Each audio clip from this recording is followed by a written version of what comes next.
آقا خوش اومدید به ولاگ دیگه. امروز اومدیم یه ولاگ گشت و گذار پر ترافیک شهر بازی رنگین کمان رو مشاهده میکنید. اینجا یه پارک قشنگه، اینجا هم یه رستورانه، اینجا هم یه سوپریه و این پشتش هم یه چیز هست. این ترافیک ولوکتبار اگه تموم شد، بادکنک های رنگارنگ با آقای دوچرخه سوار بزرگ که هر سال با چیز میکنه. هتل اشتنکه، آره دیگه درست گفتم. و اینجا هم یه بلال فروشی با یه سوپری دیگه. نه اینجا هم جیگر کولاب و سلام آقای آدم برفی. باغ رستوران ساحل و باغ رستوران های دیگه اینجا هستن.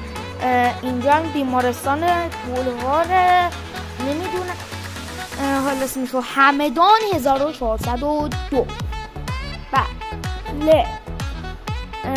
و اینجا هم داریم از بولوار خارج میشیم دوباره هتل اشتنکه.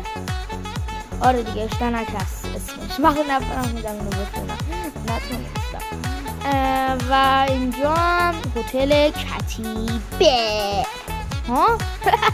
و اینجا هم یه رستوران قشنگه، بهترین منظر شب همدان با ابهت اون گوی. این کارت هم بهمون دادن که رفتیم برای اینو بهشون. اینجا هم دوباره همین منظره است، خیلی منظره قشنگیه خلاصه بگم. و اینجا هم یه ابهت اون تالا قرآن گوی بزرگه و خونه ها و منظره شهر و اینا. و اینجا هم هتل پارسیان بوعلی. و اینجا هم چیزه چی اسمش؟ آها اینجا هم رستوران، اینجا هم هتل آلفا.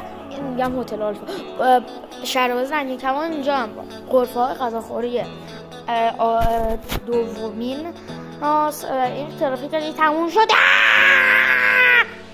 اگه این ترافیک ولوکتبار تموم شد لعنتی پشت آقا نه بلاگو تموم کن کله پاچه‌ای.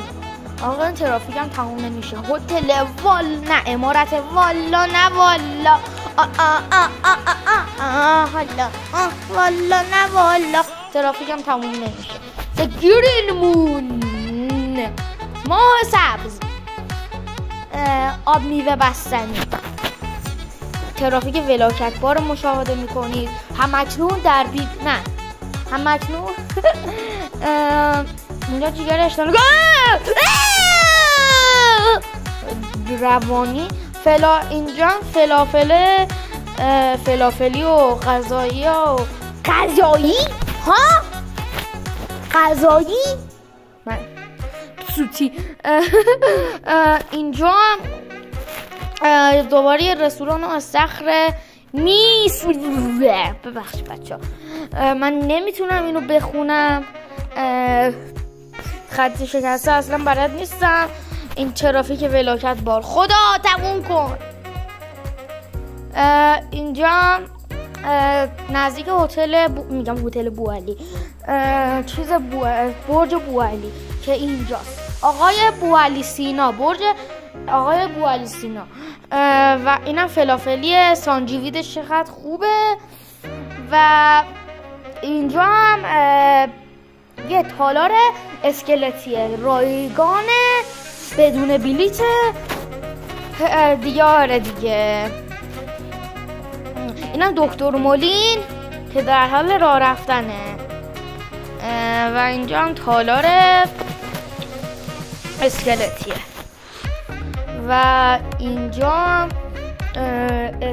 اسکلت ها و دیک های قدیمی هستش. چقدر خوب، چقدر جذاب. واسهتون ازش ویدیو گرفتم دیگه. میخواین بیاین همدان نه بیاین ببینی چه جاهای دیدنی داره دیگه. آره دیگه اینجا دوباره اسکلت هاست. اسکلت رو داشته باش. آقا به پایان این ولاگ رسیدیم. امیدوارم این ولاگ خوشتون اومده باشه. لایک و کامنت و سابسکرایب فراموش نشه. تا یه ولاگ دیگه خدافظ.